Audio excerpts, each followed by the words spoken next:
Hello दोस्तों। आतंकवाद का कोई धर्म नहीं, ईश्वर प्राप्ति भी मनुष्य प्रेम के द्वारा ही कर सकता है।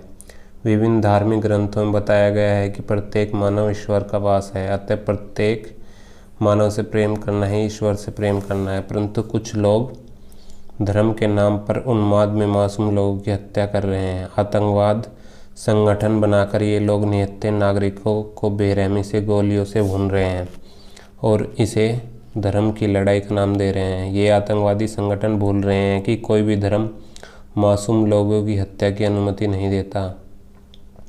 एक आतंकवादी का कोई धर्म नहीं होता, वह केवल एक हत्यारा होता है। कुछ लोगों के बहकावे में आकर वह मानवता की राह से भटककर अमानुष बन जाता है। उसकी किसी से व्यक्तिगत शत्रुता नहीं होती, परंतु अपने मार्गदर्शक के आदेश पर जो उसका आदेश देते हैं उन पर निर्भय होकर किसी की भी हत्या कर देता है। आतंकवादी के जीवन का एकमात्र लक्ष्य आतंक फैलाना होता है, विभिन्न भय उत्पन्न करना होता है और आतंक फैलाकर सरकार पर अपनी अनुचित मांगों के लिए दबाव डालने का प्रयास करते हैं। आतंकवाद के कारण बाह्य शक्तियों के प्रभाव, शिक्षा का अभाव, उचित पथ प्रदर्शन का अभाव, आजीविका की समस्या, दूसरों के बहकावे में आना, नौजवानों को कुसंगति में पड़ना, गरीबी और बेरोजगारी राजनीतिक कुचर्कों का परिणाम। आतंकवाद के इन कारणों में प्रमुख कारण तो शिक्षा का अभाव है एवं आजीविका की समस्या है। बेरोजगार भूखा व्यक्ति और उस पर भी अशिक्षित बहुत जल्दी बरगलाया जा सकता है और पाप के कीचड़ में धकेल दिया जाता है। आतंकवाद के परिणाम: दंगे फसाद को बढ़ावा, सरकार के प्रति अविश्वास की भावना का उदय, असुरक्षा की भावना का उदय, राष्ट्रीय एकता में बाधक, राष्ट्र की आर्थिक स्थिति असंतोषजनक। इसके कुछ उपाय हैं, वो सुनिए। इन सब स्थितियों के उद्गम व मूल कारण को समझना और उनकी रोकथाम के कारगर उपायों को अपनाना अत्यंत आवश्यक है। अतः इन परिणामों के प्रति जागरूक और सक्रिय होना चाहिए। आतंकवाद को दूर करने के लिए सरकार, पुलिस, अर्धसैनिक बल, सेना, operation blue star, Balakot air strike जैसी कार्रवाई भी कर चुकी है सेना हमारी।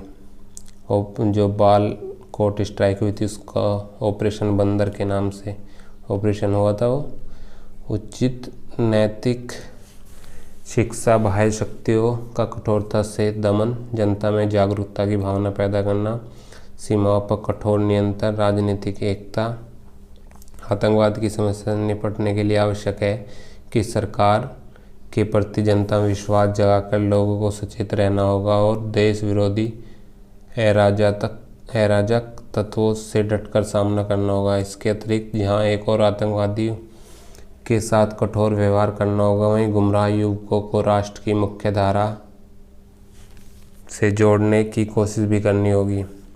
आतंकवाद से लड़ने के लिए विश्व स्तर पर भी प्रयास किए जाने चाहिए और किए भी जा रहे हैं। आतंकवाद का समूल नाश ही इस समस्या का समाधान है। हमारे समस्त धार्मिक ग्रंथों में मनुष्य का सबसे बड़ा धर्म समस्त प्राणियों से प्रेम करना बताया गया है।